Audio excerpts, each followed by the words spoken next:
Hello everyone, देखिए अब question number third करते हैं हम वेक्टर में। देखो ये भी हमारे पास पॉलीगन जो लॉ ऑफ वेक्टर एडिशन था उसी के ऊपर बेस्ड है। देखो इस क्वेश्चन में क्या कहते हैं in the regular hexagon shown in figure. ये एक रेगुलर हेक्सागन दिया है। रेगुलर हेक्सागन आपको पता ही है, सभी साइड्स क्या होंगी, इसकी इक्वल होंगी और साथ में ये सेंटर से भी इनके वर्टिसेस का जो डिस्टेंस होगा ये सब भी क्या होता है, इक्वल होता है। ये मैंने आपको बताया था लास्ट वीडियो में, ठीक है। अब यहाँ पर जो आपको क्या कह रहा है वो कहता है find in terms of AO vector. ये गिवन है आपको A B vector plus A C vector plus A D vector plus A E vector plus A F vector. A F ही है ये, हाँ ए एफ ही है। तो इसको आपको बताना है in terms of A O vector. तो ये कंडीशन आपको दे दी और इसको आपको ए ओ वेक्टर की टर्म्स में आपको बताना है। तो देखो इसमें आप क्या करोगे, जैसे ए बी वेक्टर है, सॉल्यूशन में हम चलते हैं इसके। देखो सॉल्यूशन में जैसे ए बी वेक्टर है ना, इसको ए ओ की टर्म्स में आप कैसे लिख सकते हो। देखो ए बी वेक्टर ये है, ठीक है, ए से बी, ए बी वेक्टर ये है, इसको मैं ए ओ की टर्म्स में ऐसे लिख सकता हूँ। देखो ए ओ वेक्टर ये रहा और ओ बी वेक्टर ये रहा, इस टर्म्स में लिख सकता हूँ मैं। कैसे लिखा, देखो ये ट्रायंगल लॉ की तरह बन गया ना हमारा पास। ये देखो ये रिजल्टेंट हो गया, ये दोनों किस में हो गए, सेम ऑर्डर में हो गए, तो ये इसके अपोजिट ऑर्डर में हो गया, टेल से टेल, हेड से हेड। तो ये ए बी क्या हो गया, इन दोनों का रिजल्टेंट होगा क्योंकि ये सेम ऑर्डर में हो गए। तो मैं इसको लिख सकता हूँ ए बी वेक्टर को ए ओ वेक्टर प्लस में ओ बी वेक्टर। सबको ए ओ की टर्म्स में ही लिखना है हमें क्योंकि उसने बोला in terms of A O answer हमें चाहिए, ठीक है। तो इसमें क्या होगा देखना, सभी जो है ना जो ए ओ वाले आएंगे हमारे पास वो तो ऐड हो जाएंगे और ये वाले जो होंगे इधर वाले कैंसिल आउट होंगे। देखना अभी ए सी वेक्टर की अगर हम बात कर रहे हैं, देखो ए सी वेक्टर को लिखना है। अब देखो ए सी वेक्टर कहाँ है, ये है ए सी वेक्टर। अब ए सी वेक्टर को लिखना है आपने ए ओ की टर्म्स में। तो ये देखो कैसे बनेगा, ए सी वेक्टर इजिकल टू में ए ओ वेक्टर प्लस में ओ सी वेक्टर। ये देखो सेम ऑर्डर में बना दिए ना, ए ओ और ओ सी। तो ए ओ वेक्टर प्लस में ओ सी वेक्टर, क्लियर। अब क्या बनाना है हमें, ए डी वेक्टर। ए डी वेक्टर को लिखो ज़रा, ए डी कहाँ है हमारे पास, ये है पूरा ए डी। तो मैं इस ए डी को सिंपल ऐसे लिख सकता हूँ, A O plus O D. Obvious सी बात है, ये पूरा ए डी है। जैसे एक साइड लिखते हैं हम ए डी को ए ओ प्लस ओ डी, तो इसको भी लिख सकता हूँ मैं ये ए ओ प्लस में ओ डी वेक्टर। तो ए ओ वेक्टर प्लस में ओ डी वेक्टर। अब यहाँ पर एक कंडीशन आपको क्या सोचनी है, चलो बाद में बताऊँगा यहाँ पर। चलो पहले अब ए ई वेक्टर निकाल लेते हैं। ए ई वेक्टर, ए ई कहाँ है हमारे पास, देखो ए ई ये है ए ई वेक्टर, ये है ए ई वेक्टर। अब इसको भी हमें किस में करना है, ए ओ की टर्म्स में। तो ए ओ ये रहा और साथ में ये क्या बन जाएगा हमारे पास, ओ ई। तो ए ओ वेक्टर प्लस में ओ ई वेक्टर बन गया, कोई दिक्कत नहीं है इसमें, ठीक है। अब हमें बात करनी है ए एफ वेक्टर की। तो देखो ए एफ वेक्टर को कैसे लिखेंगे, देखो ये रहा ए एफ वेक्टर, ये रहा ए एफ वेक्टर, ठीक है।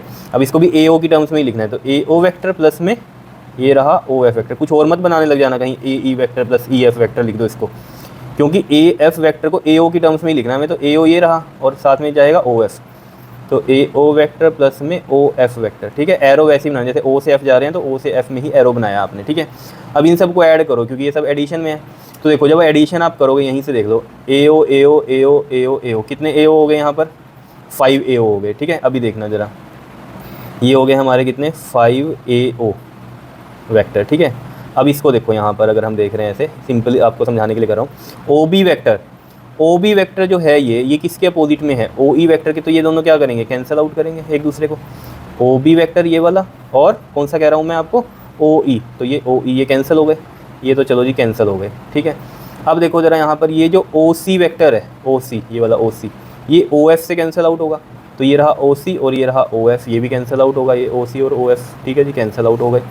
बचा ये ओ डी, ये तो किसी से कैंसिल आउट नहीं हो रहा। लेकिन आप खुद सोचो, मैंने इस ए डी को लिखा था ए ओ प्लस ओ डी, तो मैंने आपको बोला था पहले ही कि ये और ये इक्वल ही होंगे क्योंकि एक रेगुलर हेक्सागन है। रेगुलर हेक्सागन में ये साइड्स इक्वल होती हैं और अंदर जो सेंटर से डिस्टेंस होते हैं इनके, जैसे ओ ए ओ बी ओ सी ओ डी ओ ई ओ एफ, ये सब भी किसके इक्वल होते हैं, हमारे साइड के इक्वल होते हैं।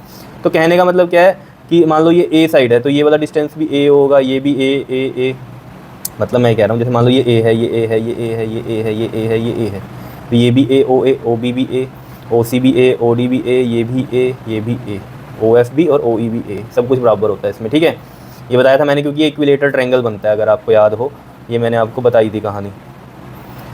ये सेंटर है, ठीक है। तो ये जो हैं आपको बताए थे मैंने, ये 60 डिग्री, ये पूरा 360 होता है, 360 में और 6 में डिवाइड हो रहा है ये, तो एक एंगल बनता है इसका 60 का, ठीक है। और ये होता है 120 पूरा एंगल, और ये वाला इसका 60 डिग्री होता है। सेम यहाँ भी ये 120 होता है तो ये 60 बनता है। तो अगर ये साइड ए है तो ये भी ए होगी, ये भी ए होगी। तो ये सेंटर से जो डिस्टेंस है ये भी सब इक्वल हो जाते हैं। तो चलो ये तो मैंने आपको बहुत बार बताई है बात। अब मेन बात पे आ जाओ, इसमें क्या लिखना है हमें कि ये जो AO है और ये ओ डी बराबर ही तो होंगे। अगर ये बराबर हैं तो मैं यहाँ लिख दूँ कि A O vector is equal to में क्या है, ओ डी वैक्टर है, तो मैं यहाँ ए ओ और ओ डी की जगह भी ए ओ ही लिख सकता हूँ। तो ये कितना हो जाएगा, 2AO वैक्टर नहीं हो जाएगा, बताओ, ए डी वैक्टर जो है हमारा। क्लियर है, समझ में आई बात। तो यानी कि अब आप ए ओ को दोबारा ऐड करो, एक ए ओ दूसरा ए ओ, और ये ए ओ की जगह अब हम क्या लिखेंगे, 2AO, क्योंकि इसी को ही तो चेंज कर दिया ना हमने, इस पूरे को चेंज करके हमने क्या लिख दिया, 2AO लिख दिया। तो 2AO ये हो गए, 4 ये हो गए, है ना, और 5 और 6, तो ये कितने हो गए अब, 6AO हो गए। बाकी ये तो कट ही गए थे आपस में, ओ डी को हमने AO ही लिख दिया था, तो ये 6AO हो गए। क्लियर है। तो ये जो पूरी टर्म है इन टर्म्स ऑफ किस में आ गई हमारे पास, आंसर कितना आ गया इसका, 6AO वेक्टर आ गया। क्लियर है, इतनी बात बताओ, आया समझ में। अब जैसे ये क्वेश्चन है हमारे पास, इस क्वेश्चन में देखो सेम यही हमें हेक्सागन दिया हुआ है, ठीक है। इसी क्वेश्चन को थोड़ा सा वो कह रहा है कि find in terms of FA vector. अब ज़रा मैं ये बना लेता हूँ यहाँ पर, देखो पहले इस तरीके से ये बना लिया मैंने, ये था A, ये था B, ये था C, ये था D, ये था E और ये था F, ठीक है, और ये इसका सेंटर O था। इन टर्म्स ऑफ FA वेक्टर की बात कर रहा है वो, ठीक है। तो ये हमारे पास गिवन है, AB वेक्टर को FA की टर्म्स में लिखना है। अब देखो AB वेक्टर है, इसको हमें FA की टर्म्स में लिखना है, ठीक है। तो उसको लिखने से पहले आप थोड़ा सा इसको सीरीज़ को समझो। देखो AB वेक्टर कहाँ है, ये है, फिर BC ये है, CD ये है, DE ये है। एक पैटर्न सा चल रहा है ना, DE यहाँ पैटर्न नहीं चल रहा था, AB था, फिर AC था, फिर AD था, ऐसे था। इसमें एक पैटर्न चल रहा है, देखो ये DE हो गया, ये EF वेक्टर हो गया, और ये AF वेक्टर, AF ऐसे बनेगा इस तरीके से, ठीक है। क्लियर है। अब यहाँ भी वही कहानी है, देखो अब हमें ये चीज़ पता चली है, AF और FA, A की बात है, अगर मैं अपोजिट में लिखूंगा तो AF को FA ही बनेगा। तो मुझे क्या सोचना है यहाँ पर कि इन सब का सम है ना, दिस, इन सब का सम AF के इक्वल होगा, जैसे कि लास्ट वीडियो में भी क्वेश्चन था हमारे पास। तो इस पूरे को मैं लिख सकता हूँ EF तक वाले को AF वेक्टर, बिकॉज रिजल्टेंट यहाँ तक जो होगा इसका अपोजिट ऑर्डर वाली जो AF साइड है, जो वेक्टर है AF वेक्टर है, वो बताएगा। तो इसको AF लिख दिया, और ये भी क्या है हमारे पास, AF वेक्टर है। कितना हो गया, ये 2AF वेक्टर बन गया। अब हमें पता है AF की टर्म्स में ना लिख के इसको FA की टर्म्स में लिखना है। अब इसको FA बनाना है, FA मतलब ऐसे ही बनाना है। तो मैं इसको FA कैसे लिख सकता हूँ, अगर मैं माइनस लगा दूँ 2FA वेक्टर, तो ये आ जाएगा। माइनस क्या शो कर रहा है, क्योंकि आंसर तो ये है, माइनस क्या शो कर रहा है कि FA जो वेक्टर है उसका अपोजिट, क्योंकि FA वेक्टर का माइनस लगा दिया तो वो AF वेक्टर ही तो होगा। FA वेक्टर ऐसे है, माइनस लगा दिया यानी कि अपोजिट ऑर्डर का, तो वो AF ही बनेगा। तो ये कहानी है, ठीक है ना। तो AF वेक्टर को मैं माइनस ऑफ FA वेक्टर भी लिख सकता हूँ। तो उसका मतलब ये FA वेक्टर जो है उसके अपोजिट, तो वो कौन सा, AF ही है। तो इस तरीके से हम यहाँ पर इसको लिख सकते हैं। क्लियर है। ऐसे ही अब ये समझ लो in terms of OC vector की बात कर रहा है वो, ठीक है। और ये आपको गिवन है कहानी, तो यहाँ पर भी बना लेते हैं हम ये पहले हेक्सागन, ठीक है। इस तरीके से हमने ये बना लिया, ये है A, ये है B, ये है C, ये है D, ये है E और ये है F, ठीक है। अब यहाँ पर देखो AO और ये इसका सेंटर होगा, AO वेक्टर जो है, BO वेक्टर, AO वेक्टर, और कौन सा है हमारे पास, BO vector, plus CO vector ऐसे बनेगा, DO ऐसे बनेगा, और EO ऐसे बनेगा, और OF ऐसे बनेगा। ये कह रहा है आपको, ठीक है। तो यहाँ पर भी एक पैटर्न सा बन रहा है हमारे पास, है ना। चलो देखते हैं पहले, ये AO वेक्टर को OC की टर्म्स में हम लिख रहे हैं। देखो ये OA वेक्टर है, AO वेक्टर है, ठीक है, और BO वेक्टर ये वाला बनेगा, ठीक है। और ये बड़ी छोटी हमें दिख रही है, लेकिन ये सब इक्वल है, आपको बताया था रेगुलर हेक्सागन में, ठीक है। सेंटर से डिस्टेंस वर्टिसेस का सबका इक्वल ही रहता है, ठीक है। और क्या है हमारे पास, CO, तो CO है, C से O बनेगा, देखो ये C से O ऐसे बनेगा। क्लियर है। फिर क्या है हमारे पास, DO ऐसे बनेगा, ये रहा DO वेक्टर, ठीक है। फिर है EO वेक्टर ऐसे बन जाएगा, और OF वेक्टर, अब EO ऐसे बना ना, OF O से F बनेगा, ये ऐसे बनेगा, ठीक है। अब देखो अगर आप यहाँ पर ध्यान दो, ये AO वेक्टर और ये OD वेक्टर है तो इक्वल, लेकिन अपोजिट में है, तो ये कैंसिल आउट करेंगे एक दूसरे को। मतलब यहाँ ये AO किसको करेगा कैंसिल आउट, इसको AO DO वाले को कैंसिल आउट करेगा, ठीक है। फिर देखो, क्योंकि इसको यार आप ऐसे लिख सकते हो ना, जैसे कि आपको बताया भी है, ये AO वेक्टर है, ठीक है, और OD वेक्टर इसके अपोजिट में है, ठीक है। तो मैं इसको जो ये हमारा, अगर इस डायरेक्शन में ही होता, देखो जैसे मैं ऐसे समझाऊंगा आपको, ये AO वेक्टर है और ये क्या है हमारे पास, DO वेक्टर है, ठीक है।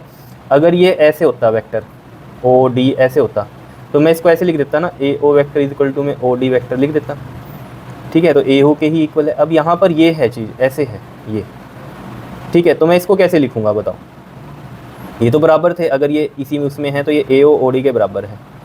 लेकिन अगर यहाँ पर आप देखोगे ना इसको, ए ओ वेक्टर जो है हमारे पास इज़ इक्वल टू है किसके, ये हमारा जो है डी ओ वेक्टर के, ठीक है। और माइनस का लगाएंगे, यहाँ क्या लगाएंगे, माइनस का, बिकॉज इसकी डायरेक्शन ऐसे है और डी ओ की ऐसे है, तो माइनस डी ओ हो गया अगर इसके इक्वल लगाएंगे हम, या नहीं बताओ। डी ओ की डायरेक्शन ऐसे है और ए ओ की ऐसे है, ठीक है, तो हम इसको ऐसे लिख सकते हैं। तो अब आपको मैं ये बोल रहा हूँ कि इस ए ओ की जगह माइनस डी ओ लिख दोगे तो वो कैंसिल आउट नहीं हो जाएगा। ये तो वैसे ही समझने की बात थी, ठीक है, नहीं तो आपको जो है इन रियलिटी यही सोचना है, ए ओ वेक्टर है और ऐसे ये डी ओ वेक्टर है, कैंसिल आउट होंगे, ठीक है। ऐसे ही बी ओ वेक्टर है, ये बी ओ वेक्टर है, ये किसके साथ कैंसिल आउट होगा, देखो ओ ई के साथ, तो बी ओ और ये सॉरी ई ओ के साथ, बी ओ और ई ओ कैंसिल आउट होंगे ये, ठीक है, अपोजिट डायरेक्शन है और मैग्नीट्यूड इक्वल है तो कैंसिल आउट होंगे, ठीक है, बात इतनी क्लियर है, ठीक है। क्योंकि इसको भी अब आप कैसे लिख सकते हो, इसको ऐसे लिख सकते हो, B O vector is equal to में आप लिख सकते हो इसको माइनस का ई ओ वेक्टर, ठीक है। ये दोनों इक्वल नहीं है, मैग्नीट्यूड चाहे इनका इक्वल है लेकिन कैसे हैं ये, डायरेक्शन इनकी क्या है, अपोजिट है, तो इसलिए माइनस लगा दिया। तो अब आप बी ओ की जगह ये माइनस ई ओ पुट करोगे और ये प्लस का ई ओ कैंसिल आउट होगा, इस तरीके से सोच सकते हो। अब देखो जरा, ये सी ओ वेक्टर है और ये वाला ओ एफ वेक्टर है, ये ओ एफ, ये कैंसिल आउट नहीं होंगे बिकॉज ये सेम डायरेक्शन के हैं, तो ये ऐड होंगे, ठीक है। और यहाँ पर ये बचा आपके पास सी ओ वेक्टर प्लस में ओ एफ वेक्टर, ये बचा, ठीक है। अभी समझ में आना, ओ सी के भी टर्म्स में आ जाएगा ये, ठीक है। अब मुझे ओ सी और सी ओ में ये पता है कि ओ सी वेक्टर है ऐसे, ये मतलब ऐसे, और ओ सी कैसे बनेगा, मतलब सी ओ ऐसे है तो ओ सी इसके अपोजिट बनेगा, तो यानी कि माइनस लगा देंगे तो बन जाएगा। तो मतलब मेरे को ये है यहाँ से कि सी ओ की टर्म्स में ये आंसर लाना है, तो यहाँ से तो हमें ये पता चल ही रहा है कि जो सी ओ है वो ओ एफ के इक्वल है। और अगर ये कहानी है यहाँ पर किस तरीके से ये वेक्टर्स क्या हैं, इक्वल हैं, बिकॉज ये सेम डायरेक्शन में, मैग्नीट्यूड भी सेम ही हो गया इनका, तो मैं यहाँ लिखूँगा सी ओ वेक्टर प्लस में ओ एफ की जगह भी क्या लिख दूँ, सी ओ वेक्टर, तो ये कितना बन गया, टू सी ओ वेक्टर। तो टू सी ओ वेक्टर बना, लेकिन मुझे चाहिए ओ सी वेक्टर। ओ सी कैसे बनेगा, देखो सी ओ ऐसे है तो ओ सी इसके अपोजिट बनेगा ना, अपोजिट में कैसे बन सकता है बताओ। अगर मैं इसको ऐसे लिख दूँ, टू ओ सी वेक्टर, अगर मेरे को इसको बनाना है लेकिन माइनस लगाना पड़ेगा, क्यों लगाना पड़ेगा, क्योंकि सी ओ वेक्टर है, अगर मैं ओ सी वेक्टर बनाऊंगा तो ऑब्वियस बात है माइनस लिखना पड़ेगा, अपोजिट डायरेक्शन वाला है, या नहीं। और यहाँ से भी ऐसे भी समझ सकते हो कि ओ सी वेक्टर जो है हमारा, ओ सी वेक्टर ऐसे बनता है यहाँ, है ना, ओ सी वेक्टर ऐसे बनता, और हमें तो ये सी ओ वेक्टर आया हमारा आंसर, तो ओ सी वेक्टर जो है, या जो ये ओ सी वेक्टर है, ठीक है, इसको अगर मैं माइनस में लिखूँगा तो मतलब क्या है, वो उसका अपोजिट है, दैट इज सी ओ, ठीक है। नहीं तो सिंपल लिखो सी ओ वेक्टर है, ओ सी लिखना है, ऑब्वियस बात है हमें माइनस लगाना पड़ेगा क्योंकि इसके अपोजिट वाला हम लिख रहे हैं। क्लियर है इतनी बात या नहीं, बता दो ज़रा, ठीक है। तो सी ओ को ओ सी बनाना है तो नेगेटिव लगेगा ही अपोजिट में, क्योंकि सी ओ वेक्टर जो है वो ऐसे है, और इसको मैं ओ सी अगर लिख रहा हूँ तो माइनस इसलिए लगाऊंगा ताकि आपको ये समझ में आ जाए कि ओ सी वेक्टर का माइनस है, यानी कि ओ सी वेक्टर तो ऐसे है लेकिन आंसर क्या है, अगर उसका माइनस लग गया तो यानी कि सी ओ वेक्टर है, इसका मतलब ही क्या है, सी ओ वेक्टर है डायरेक्शन। क्लियर है, बता दो कोई दिक्कत हो इसमें तो, ठीक है। तो इस तरीके के क्वेश्चन भी अच्छे हैं आपके लिए, ठीक है, तो इनकी प्रैक्टिस करो। मेन है थोड़ा सा बनाने की कोशिश किया करो पहले, जैसे कि इसमें क्या था हमारे पास और इस वाले में कुछ हमने लिखा नहीं है, कि जैसे A B vector of A की टर्म्स में लिख दो, ए बी एफ ए और ऐसे बना दो इसको, है ना, क्योंकि एक पैटर्न सा बन रहा है तो हमें समझ में आता है, जितनी प्रैक्टिस करेंगे ना उससे ईजी होता चला जाता है, पता चल जाता है कि क्या होना है क्वेश्चन में, ठीक है। यहाँ पर भी ऐसे ही हुआ, जब हमने देखा कि हाँ ये तो कैंसिल आउट हो सकते हैं, जब यहाँ पर हम देख रहे थे कि ए बी ऐसे बन रहा है, ए सी ऐसे बन रहा है, तो कैंसिल आउट कुछ नहीं होंगे, इनको अलग अलग ही हमें लिखना पड़ेगा। क्लियर है बात, बताओ कोई दिक्कत तो, ठीक है, तो करो इनकी प्रैक्टिस। ओके जी, थैंक यू।